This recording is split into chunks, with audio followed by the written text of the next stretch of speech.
Hello, bonjour. Welcome to Standout from the Crowd, the podcast dedicated to helping leaders amplify their voice, impact, and influence.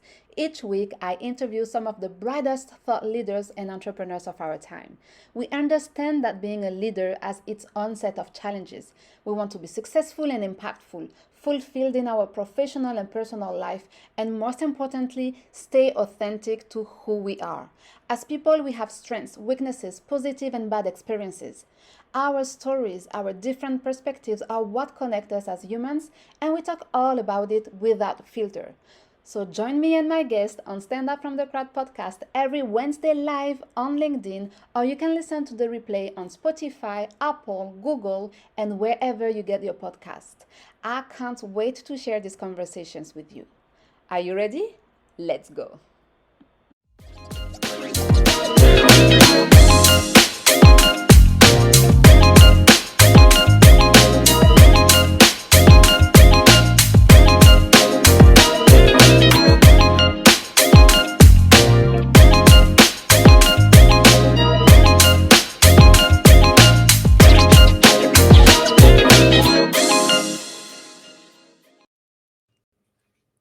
Hello, hello, bonjour, salam alaikum. Welcome for this new live episode of Stand Out From The Crowd. If you're new here, my name is Darine and I'm your host for the next 30 minutes. So now let me ask you a question. Would you call yourself a people pleaser? Do you have some hard time saying no to others? Many individuals have been wasting time and talent filling the shoes of others, and I'm one of them. Let us know in the comment section. Let us know in the comment section. Are you one of them? And like chasing your parents' dreams, chasing your community's dreams, chasing other people's dreams, but how about yours? Not setting boundaries limits your personal and professional growth. So however, the ones who are intentional about leaning into the person they were meant to be realize their true potential a lot quicker than others. And that's what we are all about here. We share our experience, no BS conversation. So you learn from our mistakes and you can take the shortcuts, or at least you avoid to waste time and energy doing things that are not serving you. So our standout guest today, Jamal Marshall, used to live to please others and rarely gave any resistance to the demands of those around him. But things changed. During our conversation, he's going to give the keys to get unstuck so you can see your worth and establish boundaries to unleash, your full potential, to unleash your inner voice and finally become the person you were meant to be. So please help me welcome our standout guest, Jamal Marshall. Hello, hello, Yo, hello, what's up, Jamal. Darine? How are you doing? I'm doing well. How are you? I'm doing wonderful. So thank you for being with us today. Today is Thanks for a, having a, me. a beautiful day. So let me ask you this. What are you grateful for today? I'm grateful for some sunlight. It's been raining a lot on the East Coast. And Ooh. so we're at that time, we're getting ready to transition to fall. So I'm grateful for sunlight. And as you know, I love going in nature. I'm grateful for the ability to put one foot in front of another and enjoy God's creation. So, yeah. The simple things that we oftentimes take for granted. Yep.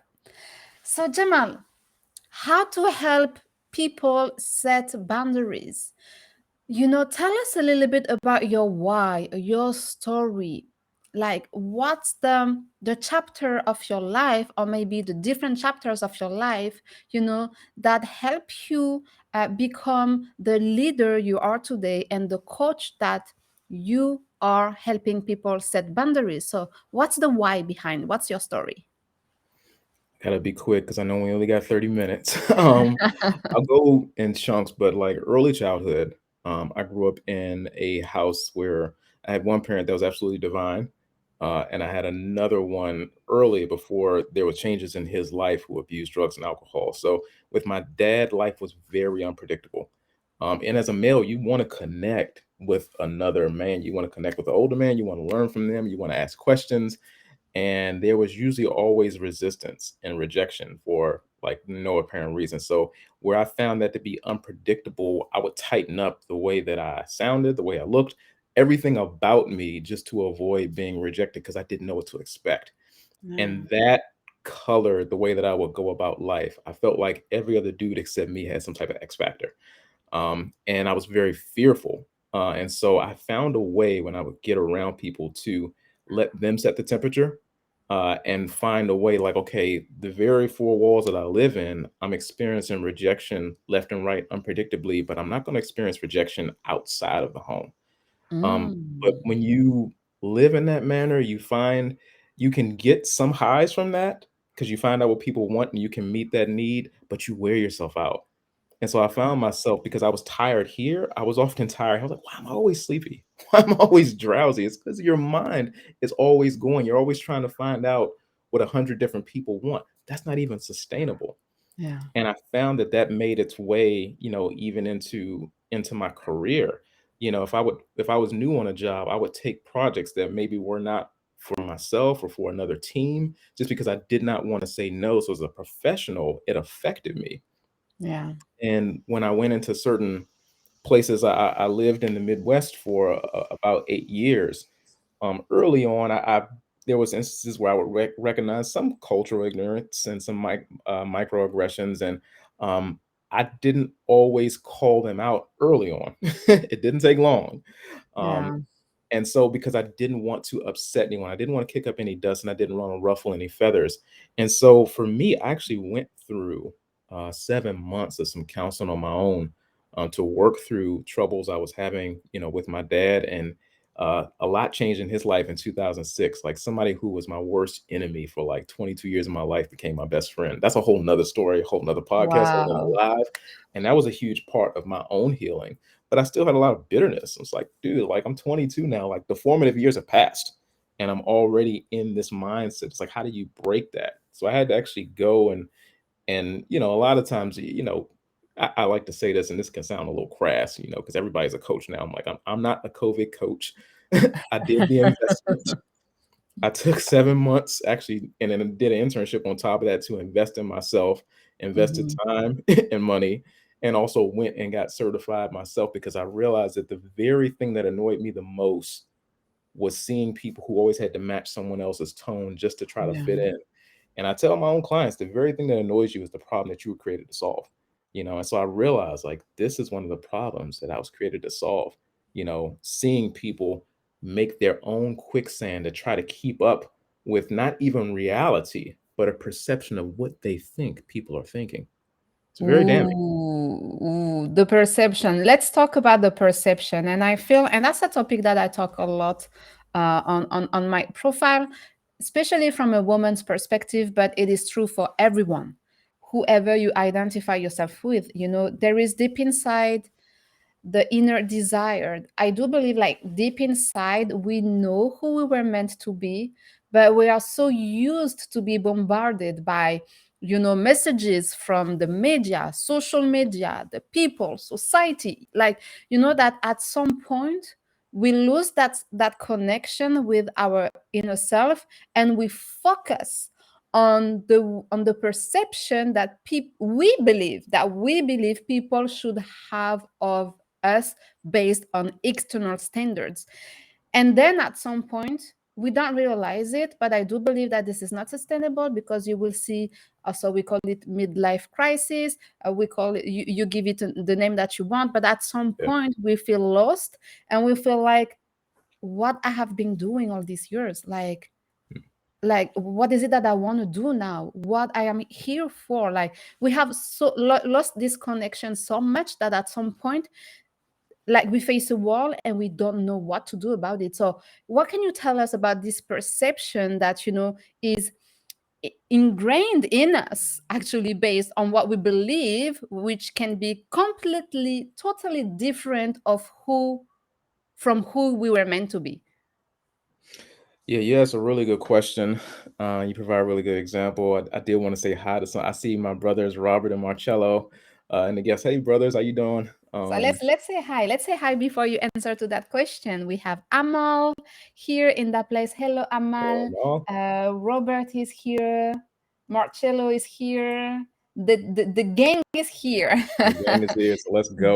Jennifer is here as well. So thank you, everyone. And Thanks, let us know, Jennifer. let us know in the chat if you have experienced yourself being a people pleaser, or maybe you have someone in your family or close to you being a people pleaser. Maybe you may have questions, to help you out of this situation or to help a person out of this situation. So now let's go back to the question.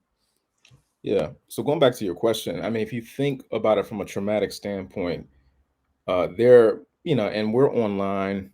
When it comes to mental health, there's going to be so much stuff in cyberspace that people don't put out there. They shouldn't. You want to be discreet about what you're putting out there. But based on what you've been through, that's going to color the way that you see life. It's going to color the way you see people. It's going to color the way you approach scenarios. And so anyone that has a perception that they think someone is thinking something about them, they will do what they can to avoid any type of rejection. And the way Mm, that they avoid that is why I call it. I had a post probably 6 months ago. It's called "Are You Doing Too Much?" They'll often go overboard in decisions. They often procrastinate horribly because they wait for every duck to be in a row before mm, they actually will move forward on anything. They're the type of person, we call them extra, usually in this culture, is because they're looking and they're also waiting for affirmation before making a move. The word fail, there's somebody who wrote a book called Falling Forward. yeah, They can't stand the word failure because it's like that would mean that they associate failure with shame instead of an yeah, opportunity to learn, you know. And it's not like what did I learn from my failure, but I must never fail. In a sense, these people never end up making the decision to move forward, to step out, because they don't want to fail. They've true. been told, or at least in their mind, they believe that failure means that I'm alone, failure means I'm rejected, failure means I'm not worthy. Yeah. And that's what we need to tackle. Like, okay, what's at the root of that trauma? When you get to the root, the fruit will take care of itself. But it's actually doing the hard work to say this belief has a root somewhere. Is a reason why I think this way. It's a reason why I put it on myself to bring more to the table than is necessary. There's a reason why I wait to know everything before doing anything. That's Hmm. definitely not a sustainable way of living. So, um, where focus goes, energy flows. And if you're putting energy into that, you're gonna find you're wasting a lot of energy and wasting a lot of time. Yeah, and that's not what we want. And actually, we have a comment here from Marcello who says, I have been a people pleaser. I'm here to serve. But actually, Marcello, and let me know what you think, Jamal, I think we are talking about two different things here.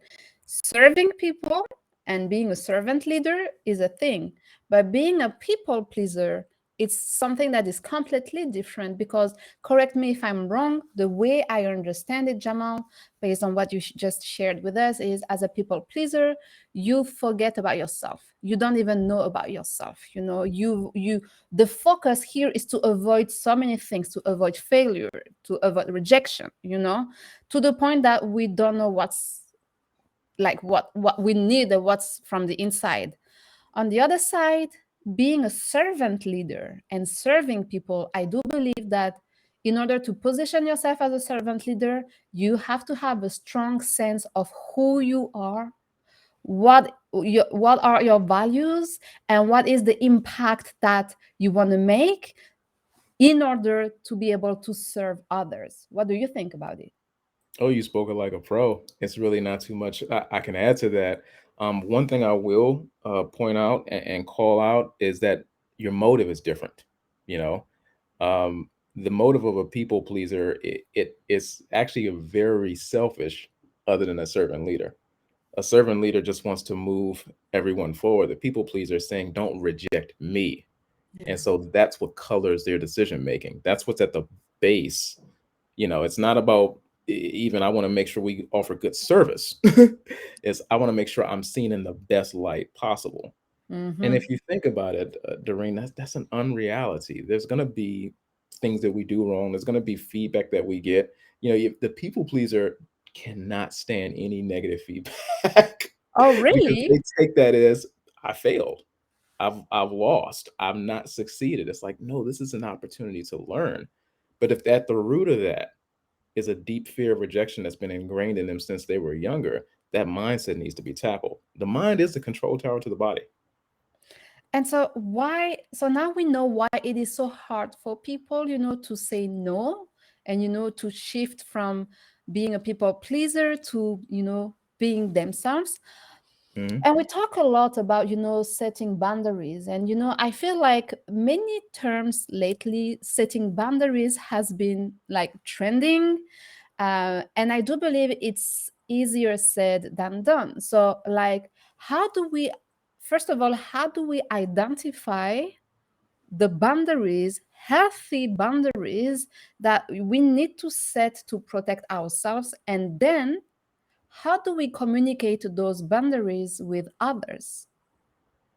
Yeah, that will depend on the person and that'll depend on the situation, on the circumstance. There's not a one size fit all, so I'll do my best to answer that question in a general sense, but it's very much not generalized because each of us has a different path, has a Mhm. different situation, a different circumstance, different size family, different career.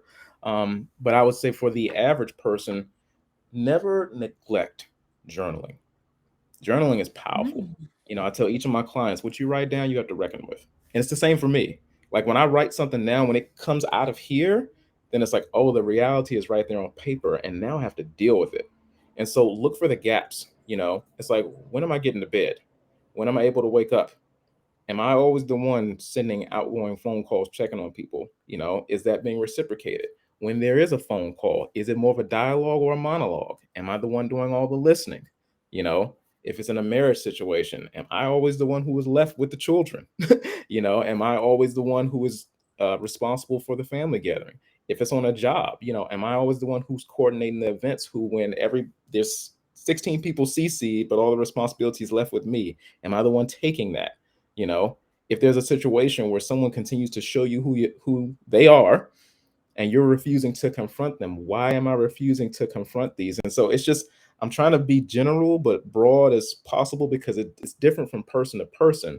But when you sit down and write down and take an inventory of different situations and different places in your life, and also even with what we eat, that's a whole nother live right there, and see an imbalance. That's where, Mm. if we think about it from a housing standpoint, the best gardens are those that are walled off by a boundary line. I need to actually build up a wall here to keep some things out. And from a community standpoint, what types of people am I allowing in my life? You know, am I afraid to match the energy someone is giving me for fear that they'll go away from me? What is this feeding in me? These are just questions that I work with people to ask themselves, because a lot of times people don't realize our hunger is what drives us.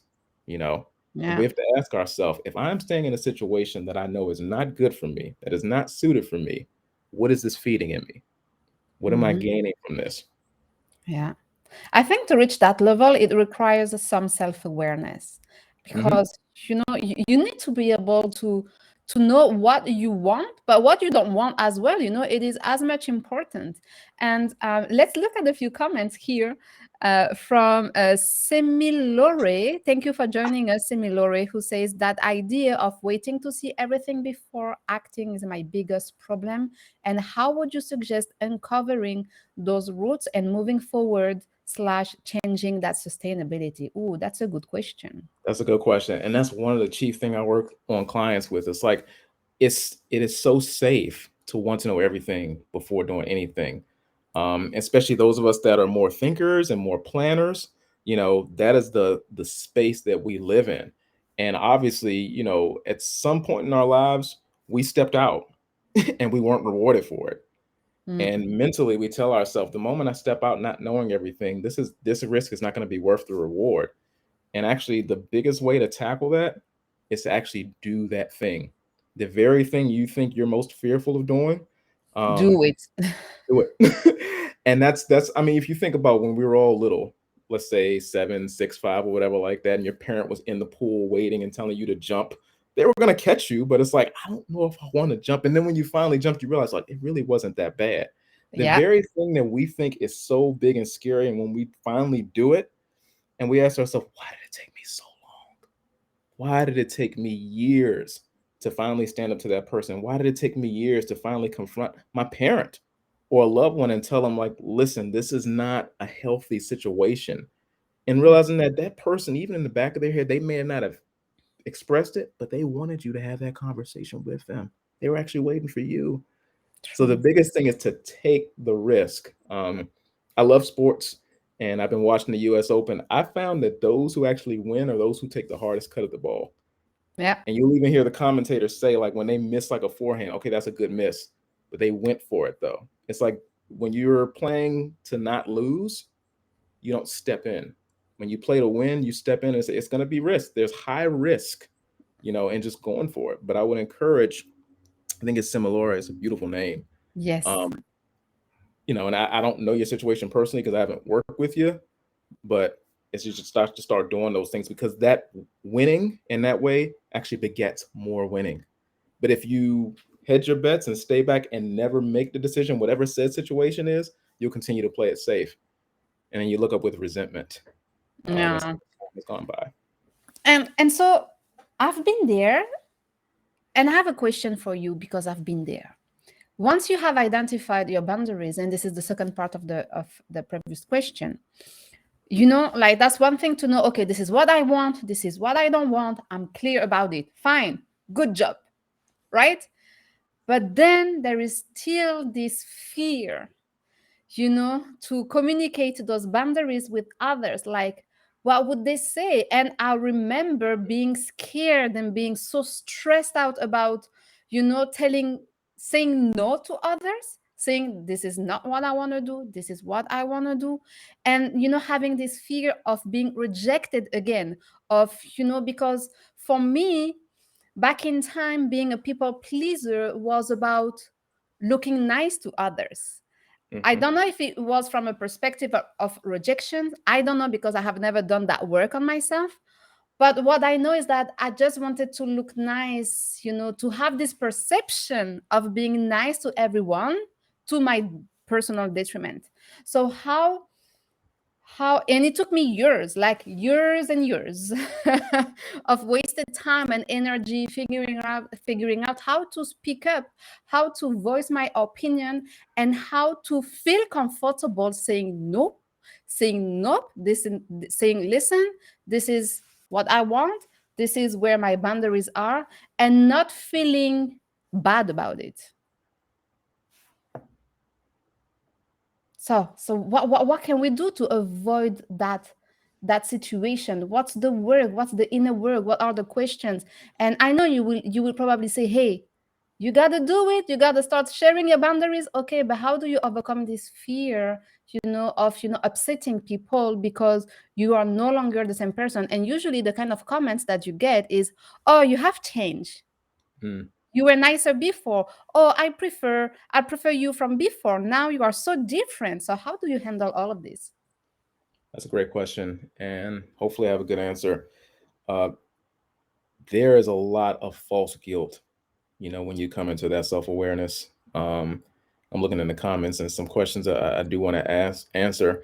Yeah. Um, but that false guilt can really eat you alive. And that's what can cause you to look back and go back into that shell of, you know what, I've established a boundary, I'm self aware, but I'm afraid to lose this situationship, this relationship. And if you're getting that type of backlash and that resistance when you're actually coming into your own, we have to ask ourselves, is a relationship worth having? Are they your people? Are they Hmm. your people? And it's like, just like when someone says, I'm a big fan of such and such, and they make one gaffe, it's like, oh, I can't stand them. It's like, you were waiting. So whoever said person is, said family member, said friend, they're probably just waiting. You know, they are your people because you do life on their terms. And the Hmm. moment you do life on the terms that you feel like this is what's comfortable, this is what works, this is what's sustainable for me, if you begin to see resistance, that reveals who they are. I have a post, I think I have it on my profile. It's actually one of the older posts too. One of the only older posters I leave up. It says, people have a pair of shoes so that they can walk. Let them walk. Again, ask yourself, what is this feeding in me to have this relationship intact? what Yeah. what drives me to continue to pursue this person or feel like I need them in my life? And I'm not talking about walking around being bitter and unforgiving. No, but tactfully actually honoring your space and drawing up a boundary line, because when you establish boundaries, it's going to always be the greatest expose of who's really with you and who's not. Yep, that's very true. Oh, I like this punchline. That's very powerful, and it is very true. And we have a question here. Can you provide a simple self-assessment prior to join on a call with you? Ooh, Yes, I can, Marcello. That's what you want. I'll provide it. I'll make okay. that PDF available. Ooh. So He's my brother. if you are interested in receiving that PDF, maybe once you create it, maybe you can share it either in the comment or for you watching the live or the replay. Um, Send a DM to Jamal so he can provide you further information, answer your questions, and provide you the PDF and other tools that might be available to help you out before you start doing the inner work. We have a comment here from Sri who says, Queen Street. set those boundaries. It's hard at first, but it gets easier over time. Yeah, and it's like what she said. If you think about what she said, is it gets easier over time, but look for resistance within yourself. You know, sometimes I talk a little bit about narcissism, but we all, in different ways, have a narcissist within, and there's that need to be needed. And so when those relationships change and maybe certain people start pulling away or certain communities start pulling away, it'll normally be within us to want to go back because you found a place of comfort with that. You found some community there, even though you were always the one who was doing all the output, even though you were the one who was drained. Um, it's the greatest temptation will be to go back to the normal way of living, and to know that it Yeah. actually wasn't normal. It was actually abnormal. Yeah. And to allow the mind to get reset. Anytime someone's like changing their eating habits, it takes days, even weeks to reset the palate to say, you know what, I don't need cheesecake every night. I Uh-oh. don't need a whole thing of Reese's every Uh-oh. night. It takes a while. So yeah, So, and actually, Marcello is saying, "Hey, like, can you provide the link in the comment section?" So, you guys, you find a way. But now, let me tell you. Let me ask you something. We have talked about setting boundaries as individuals, and the process is more or less the same. I would say in the workplace. Now, from a higher standpoint, when you are a leader, being a thought leader, being a servant leader, and especially in the leadership crisis that we have been through for the past few years now, because it's been 2-3 years now, how leaders, because it's easy to criticize leaders and there is a lot of bad leaders, but there are also a lot of good leaders for whom the current situation is not easy.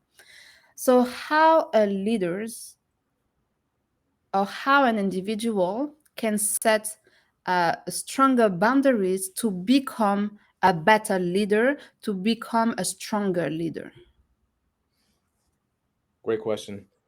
That's when it takes a very good happy medium of actually asking your staff, your people, your crew, your tribe for feedback, and then saying, how do I acknowledge that feedback, but also still maintain whom I'm becoming and the mission at hand?